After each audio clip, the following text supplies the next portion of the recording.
इस देश के टीवी मीडिया पर बैठकर यहां बोला जा रहा है कि एक बाबा जो किस्मत बता रहा है, वो चमत्कार कर रहा है, पूरे देश को अंधविश्वास में ढकेल रहे हैं। बिरसा, फूले, अंबेडकर, पेरियार के वारिसों, आपके ऊपर जिम्मेदारी केवल अपनी जाति और अपने लोगों को बचाना नहीं है, इस मुल्क को बचाना है, क्योंकि इस मुल्क को हमारे पुरखों ने बनाया है कि एक तरफ लेफ्ट, राइट, सेंटर, सब में एक ही जाति का प्रवक्ता, एक संघ विचारक और एंकर भी उसी जाति का, सब मिलकर के कह रहे हैं इस मुल्क के भावना आहत हो गई, हिंदुओं की भावना आहत हो गई।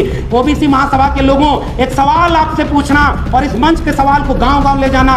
जय बरनाधम तेली कुम्हारा स्वपचकरात कोल कलवारा और मेले जिनयु तेहिलदाना और पूजी अभिप्रशील गुणहीना सूदन गुणगन ज्ञान प्रवीणा, इनमें जितनी आभीर जातियों का स्वपचकरात कोल कलवारा, इन सारी जातियों के नाम पर जो बात कही गई है, क्या इन जातियों की भावना कोई भावना नहीं है क्या? भावना केवल 3% लोगों की है। और आपके आरक्षण का विरोध ये सारे वही लोग कर रहे हैं जो आपको हिंदू बनाने आते हैं। ये आपके आरक्षण के विरोधी हैं और इसलिए मैं कह रहा हूं, ये बजरंग दल, विश्व हिंदू परिषद, युवा वाहिनी और ये सारे लोग पूरे देश में गालियां दें, एक मुकदमा नहीं होगा। और इस मुल्क में स्वामी प्रसाद मौर्य और शिक्षा मंत्री बिहार चंद्रशेखर पर मुकदमा होगा। कबीर, ज्योतिबा फूले, शाहू जी महाराज, डॉक्टर भीमराव अंबेडकर, डॉक्टर राम मनोहर लोहिया, मंडल कांशीराम, ये मुकदमे और जेल से डर गए होते तो आज हम उनको याद नहीं कर रहे होते। कोई सांप्रदायिक दंगा और मंदिर मस्जिद की लड़ाई इस मुल्क के कमेरा 90% लोगों की लड़ाई नहीं है, क्योंकि वहां हमें अपमानित किया गया है और उस अपमान को हम बोले भी ना। हमसे कहा जा रहा है कि भावना आहत कर दिया।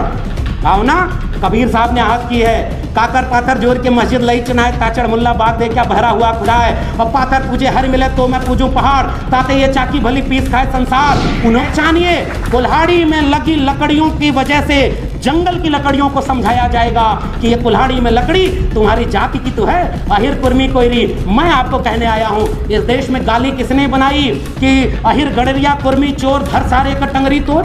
ये किसने गाली बनाई? किसी मुसलमान ने बनाई क्या? किसी दलित ने बनाई क्या? किसी आदिवासी ने बनाई क्या? और किसने ये विरोध किया कि बड़ जात बतियौला से या छोट जात लतियौला से? ऐसे लोगों को पहचानिएगा जो लिबास आपकी जाति का पहन कर आएंगे, आपके ओबीसी का पहन कर आएंगे, आपके दलित का पहन कर आएंगे। पसमानदा, और बीजेपी चिंता कर रही है पसमानदा की। एक तरफ लिंचिंग, एक तरफ मस्जिद पर हमला और दूसरी तरफ पसमानदा को हक। एक नेताजी, उस समय के नेता, जब राम मंदिर आंदोलन, मंडल के विरोध में कमंडल, तो उन्होंने हिचक नहीं दिखाई। संविधान पर जो खतरा बनकर आए थे उन तमाम आतताइयों पर गोली चलवाई थी, इसलिए हम उनकी विरासत को याद करते हैं। और लालू जी, उन्होंने उस आतताई दंगाई रथ को रोका था। हम कमजोर नहीं हैं, हाँ वो ताकतवर जरूर हो गए हैं। घर घर मंडल कमीशन की रिपोर्ट पहुंचाइए, घर घर भारत का संविधान पहुंचाइए। और जिस तरह से इन झूठे लोगों ने कहा हर घर तिरंगा, हर हाथ तिरंगा, 26 जनवरी पर एक बार ये भी बोल देते हर घर संविधान और घर घर संविधान। आपसे केवल एक गुजारिश, जहां जहां आपके घर में धार्मिक ग्रंथ रखे हैं उन सब की बगल में भारत का संविधान और मंडल कमीशन रख दीजिए, आधा काम उसी समय हो जाएगा। तो इस मुल्क के 99% प्रोफेसर, 99.99% जज, इंजीनियर, वकील, डॉक्टर आज अभी 3% लोगों के कब्जे में है। इसलिए हम कह रहे हैं प्रमोशन में रिजर्वेशन, प्राइवेट सेक्टर में रिजर्वेशन, और जितनी आबादी है उतना रिजर्वेशन दोगे तब मानकर चलिए कि ओबीसी की असली लड़ाई आगे बढ़ेगी। अफसोस, इस मुल्क के ओबीसी घरों में बाबा साहब भी देर से पहुंचे हैं, लेकिन अब पहुंच रहे हैं और इसमें ओबीसी महासभा जैसे तमाम संगठनों की जरूरत है। जब प्रधानमंत्री का चुनाव लड़ना हुआ तो मैं ओबीसी मां का बेटा हूं, सेल्फ मेड ओबीसी हैं वो। असल में अगर ओरिजिनल ओबीसी होते, वो विरासत में वो दर्द पाए होते, वो जोखिम उठाए होते, तो इतने साल प्रधानमंत्री रहने के बाद एक बार मंडल कमीशन का नाम लिए होते। अगर नहीं लिए तो तुम फेक ओबीसी हो, ये बात हम कहने आए। आज चुनाव जीतने के लिए प्रधानमंत्री से लेकर कैबिनेट मंत्री तो को भी बताना पड़ रहा है कि हम ओबीसी हैं, तो ये अपनी ताकत को पहचानिए और अपनी विरासत से जुड़िए, आधा काम यही हो जाएगा। कुछ लोग अभी हाल ही में गुजरे समाजवादी आंदोलन के तमाम नेताओं में से शुमार माननीय नेताजी मुलायम सिंह यादव जी और शरद यादव जी, इन दोनों की स्मृतियों को भी याद करते हुए मैं ये बात कह रहा हूं कि अभी तमाम विरासत के लोग अभी हमारे बीच हैं, जिन्होंने जाने कितनी लाठियां खाई, जाने कितने आंदोलन किए, संघर्ष किए। आप सबने जो लड़ाई लड़ी हमें वो विरासत में मिली है, तो हिम्मत भी हमें वो विरासत में मिली है और इस लड़ाई को आगे बढ़ाएंगे, इसका भरोसा और वादा हमें इस आंदोलन को करना चाहिए। और मुझे खुशी है, सीमा कुशवाहा जी ने जब बोला तो इस बड़ी एका में जो चीजें ज्यादा ध्यान देने वाली हैं उसकी तरफ आपको इशारा कर दिया है। बिना महिलाओं की लड़ाई के हम जब सावित्रीबाई फुले और फातिमा शेख को याद कर रहे हैं, हम महात्मा ज्योतिबा फुले को याद कर रहे हैं, तो मुझे लगता है कि उन्हें याद करने की ईमानदारी भी ये कहती है कि इस सभागार में महिलाओं की बराबर की संख्या होनी चाहिए, वरना हमें फिर से इस पे होमवर्क करना होगा। इसलिए मैं उसको साथ देते हुए, और हमारे बिहार के मंत्री जी हैं और अली अनवर साहब जिस एक दूसरे पहलू को रख करके गए कि ये ओबीसी एकता भी तब तक मुकम्मल नहीं है जब तक इसमें किसान, कामगार, कमेरा जातियों में पसमानदा का जिक्र पूरी ताकत से ना हो। इसलिए मैं उनकी भी बात का समर्थन करते हुए तब इस ओबीसी में एकता को मुकम्मल मानता हूं। और फिर 2-3 मुद्दे, क्योंकि वक्त बहुत हो गया है, हम लोग तो वैसे भी बहुत कुछ बोल चुके हैं और बोलेंगे।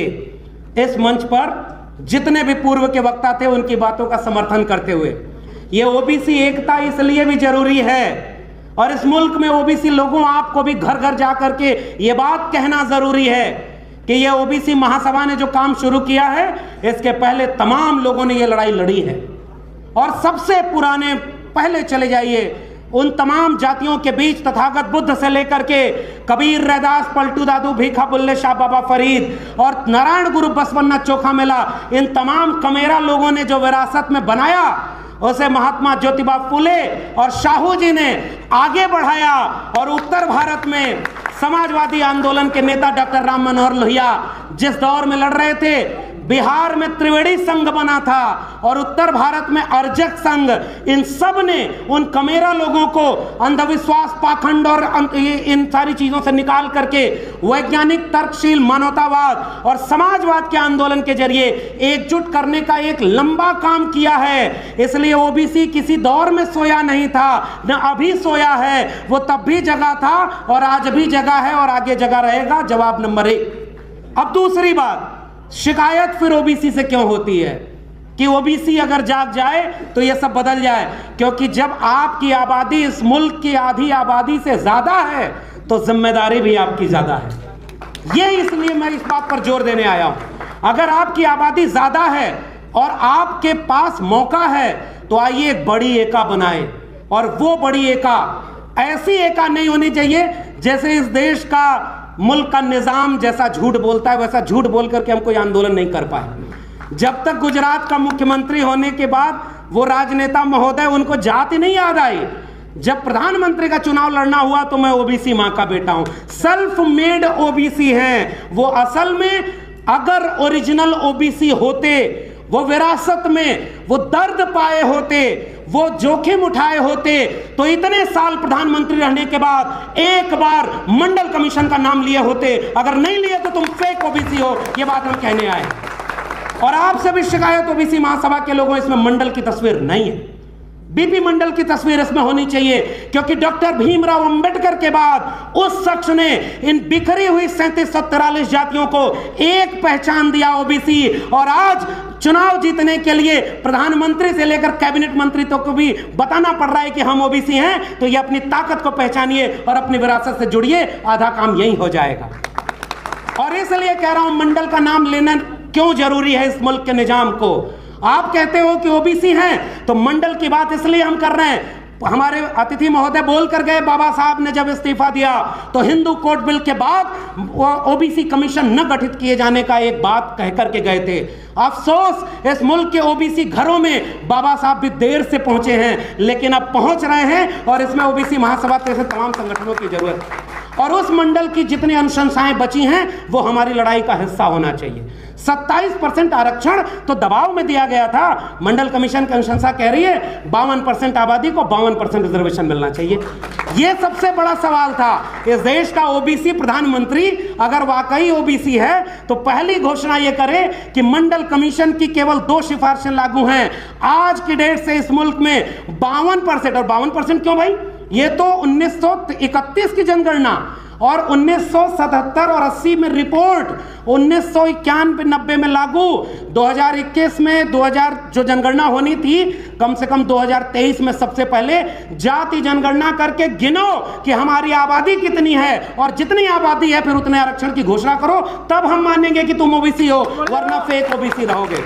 इसलिए केवल ये बात मैं जोर देकर के कहने वाला हूं कि हम लोगों के बीच जाएंगे तो ये मुद्दा कैसे समझाएंगे, क्योंकि फिलहाल ये कार्यक्रम कन्विंस करने का हो रहा है। हम सब जागरूक लोग हैं। तो मंडल कमीशन की अनुशंसा में प्राइवेट सेक्टर में रिजर्वेशन, प्रमोशन में रिजर्वेशन नहीं है तो इस मुल्क के 99% प्रोफेसर, 99.99% जज, इंजीनियर, वकील, डॉक्टर आज भी 3% लोगों के कब्जे में है। इसलिए हम कह रहे हैं प्रमोशन में रिजर्वेशन, प्राइवेट सेक्टर में रिजर्वेशन, और जितनी आबादी है उतना रिजर्वेशन दोगे तब मानकर चलिए कि ओबीसी की असली लड़ाई आगे बढ़ेगी।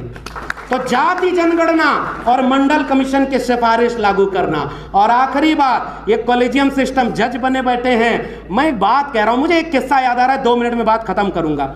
1986 का वक्त था, महात्मा ज्योतिबा फुले हंटर कमीशन के सामने वो बात हो रही थी किसानों की दशा क्या है। तो उन्होंने पहली बार ये किया कि किसानों का चोला पहना, एक फटा पुराना कुर्ता, एक बहुत मैला सा कंबल, और ऐसे ही चले गए, गेट से घुसने नहीं दिया।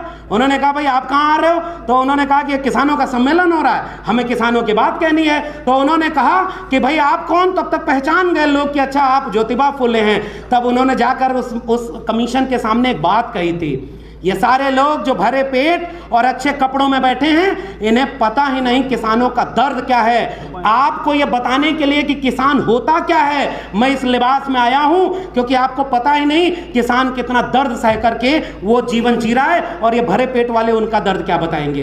इस मुल्क को अगर बचाना है ओबीसी महासभा के लोगों, तो ओबीसी को तो एकजुट करना ही करना, इसके अलावा आपके पास कोई रास्ता नहीं है। जब भारत बर्बाद होगा, संविधान बर्बाद होगा, तो कितनी भी बड़ी जाति की महासभा होगी, एक दिन उसका भी नंबर आएगा। इसलिए जाति के सम्मेलनों से तो ये बचाव नहीं होने वाला। छतरी तो एक ही बनेगी और वो ओबीसी की बनेगी। और जब आप ओबीसी के नाम पर लोगों को एकजुट होंगे तो अपने आप आपको अपने कुछ भाई नजर आएंगे, जिन्हें जैसे जाति के नाम पर ओबीसी बनाकर प्रताड़ित किया गया, वैसे इस मुल्क में इस देश के मूल निवासी आदिवासी हैं जो जल जंगल जमीन बचाने की लड़ाई लड़ रहे हैं। अपने आप दर्द का रिश्ता आपका उनसे बनेगा, इस देश के दलितों से बनेगा, और 90% लोगों की एकजुटता अपने आप बन जाएगी। इसलिए मैं आपको बधाई देते हुए, अगला कार्यक्रम किसी दिल्ली, बंबई, लखनऊ और भोपाल में मत करिएगा, अगला कार्यक्रम किसी गांव चौराहे पर करिएगा। हम सारे लोग आएंगे और इसमें से बहुत सारे लोग चलेंगे। 90% को एक करना है, और इसकी जिम्मेदारी ओबीसी महासभा की है। और यह बात बाबू जगदेव प्रसाद और जगदेव बाबू ने क्या कहा, पहले डॉक्टर लोहिया ने, सन सोपा ने बांधी गांठ, पिछड़ा पावे 100 में 60, उस नारे को आगे बढ़ाकर जगदेव बाबू और रामस्वरूप वर्मा ने क्या कहा। और आखिरी जाते जाते टिप्पणी करना जरूरी समझता हूं, जब जगदेव बाबू और रामस्वरूप वर्मा का जिक्र हो रहा है तो थोड़ा रामचरितमानस भी सामने आएगा। और भाटी साहब चले गए, अरसे बाद समाजवादियों के बीच अतुल जी बैठे हुए हैं, ऐसे लोग जिन्होंने अपने ऐसे लोगों को हराया है कि वो किसान कामगार कमेरा की आवाज़ क्या होती है, ये यहाँ बैठे हुए हैं। और भाटी साहब चले गए, मैं उनके सामने ये बात बोलना चाह रहा था।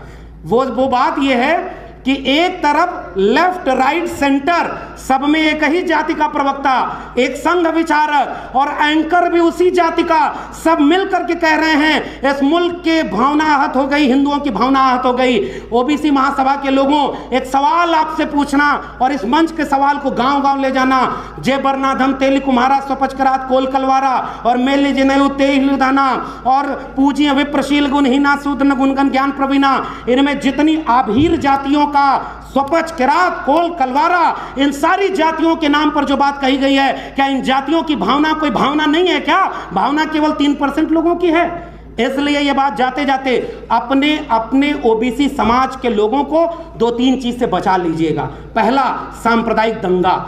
कोई हिंदू मुस्लिम की लड़ाई आपकी लड़ाई नहीं है। ये लड़ाई केवल और केवल अपने हक हुकूक, जल जंगल जमीन और संपत्ति की हिस्सेदारी 1% लोग 40.5% कब्जा किए हुए हैं और 50% लोग 3% पर गुजारा कर रहे हैं। और इसको अगर बढ़ा दीजिए तो 10% लोगों के पास इस देश की 90% संपत्ति है और 90% लोग 10% पर गुजारा कर रहे हैं। जाति जनगणना का सवाल इसलिए जरूरी है कि पहचान खुलकर सामने आ जाए कि वो 10% कौन है और ये 90% कौन है।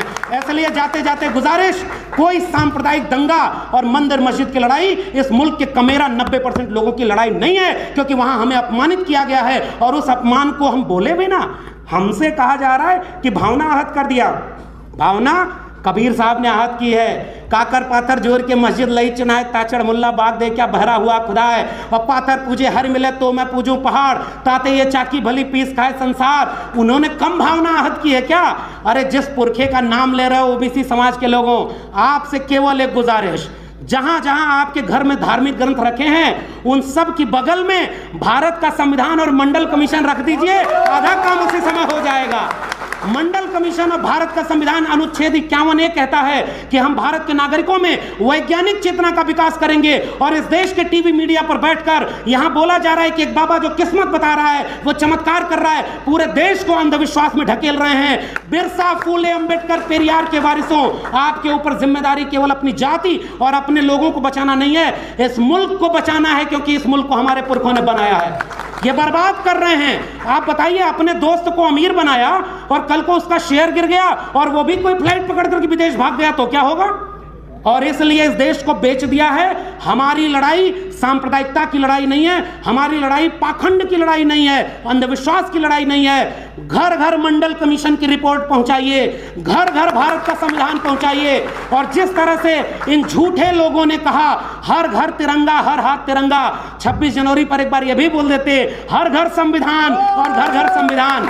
और इस महासभा में जाते जाते केवल एक गुजारिश, आइए इस मुल्क को, एक बार रथ चला था ना मंडल के विरोध में, कमंडल का, पहचानो भाई। बिहार के मंत्री बैठे हुए हैं, जाति जनगणना की घोषणा हुई तो विरोध में कौन आया? मैं आपसे सवाल पूछ रहा हूं, जाति जनगणना के विरोध में कौन आया? झारखंड में जब आरक्षण बढ़ा के 77% किया गया है, राज्यपाल किसका है जो सिग्नेचर नहीं कर रहा है? छत्तीसगढ़ में जब आरक्षण SC ST OBC तीनों का बढ़ाया गया तो आरक्षण का विरोध कौन कर रहा है? यहां आएंगे तो कहेंगे मैं OBC मां का बेटा हूं, मैं फकीर आदमी हूं। और आपके आरक्षण का विरोध ये सारे वही लोग कर रहे हैं जो आपको हिंदू बनाने आते हैं। ये आपके आरक्षण के विरोधी हैं। और इसलिए मैं कह रहा हूं, ये बजरंग दल, विश्व हिंदू परिषद, युवा वाहिनी और ये सारे लोग पूरे देश में गालियां दें, एक मुकदमा नहीं होगा। और इस मुल्क में स्वामी प्रसाद मौर्य और शिक्षा मंत्री बिहार चंद्रशेखर पर मुकदमा होगा, जो बोलेगा उस पर मुकदमा होगा। तो भाइयों एक बात सुनो, डॉक्टर राम मनोहर लोहिया, भारत आजाद हुआ तो लोग सत्ता में बैठे और राम मनोहर लोहिया नहर रेट आंदोलन के लिए सड़क पर लाठी खा रहे थे। उन नायकों को आपने तस्वीर में लगाया है। केस, मुकदमा, ये आपसे कभी आपकी आवाज नहीं रोक पाएगा। कबीर, ज्योतिबा फुले, शाहू जी महाराज, डॉक्टर भीमराव अंबेडकर, डॉक्टर राम मनोहर लोहिया, मंडल कांशीराम, ये मुकदमे और जेल से डर गए होते तो आज हम उनको याद नहीं कर रहे होते। आपको आखिरी बात, केवल गुजारिश, नकारात्मकता तो देखिए बहुत है, मैं भी चाहता तो यहाँ आपको बहुत सारी कमियां गिना देता कि ओबीसी में ये कमियां हैं। अरे बहुत कमियां हैं, फिर भी गुंजाइश इतनी है कि अगर न्यूनतम सहमति पर भी बृहत्तम एका बना लेंगे, ये मुल्क अपने आप बचा लेंगे। इसलिए कमियों की बात मैं नहीं कर रहा। और वसीम बरेलवी का शेर पढ़ के जा रहा हूं, उसी को जीने का हक है जो इस जमाने में इधर का दिखता रहे और उधर का हो जाए। ऐसे लोगों को पहचानिएगा जो लिबास आपकी जाति का पहन कर आएंगे, आपके ओबीसी का पहन कर आएंगे, आपके दलित का पहन कर आएंगे। पसमानदा, और बीजेपी चिंता कर रही है पसमानदा की। एक तरफ लिंचिंग, एक तरफ मस्जिद पर हमला और दूसरी तरफ पसमानदा को हक। एक तरफ सारे सरकारी संपत्ति बेच दो। जाति जनगणना की मांग इतनी ताकतवर हो गई कि जनगणना ही नहीं करा रहे। अरे ये डरपोक लोग हैं, थोड़ी हिम्मत और बढ़ाइए, सारी मांग आपकी मान लेंगे।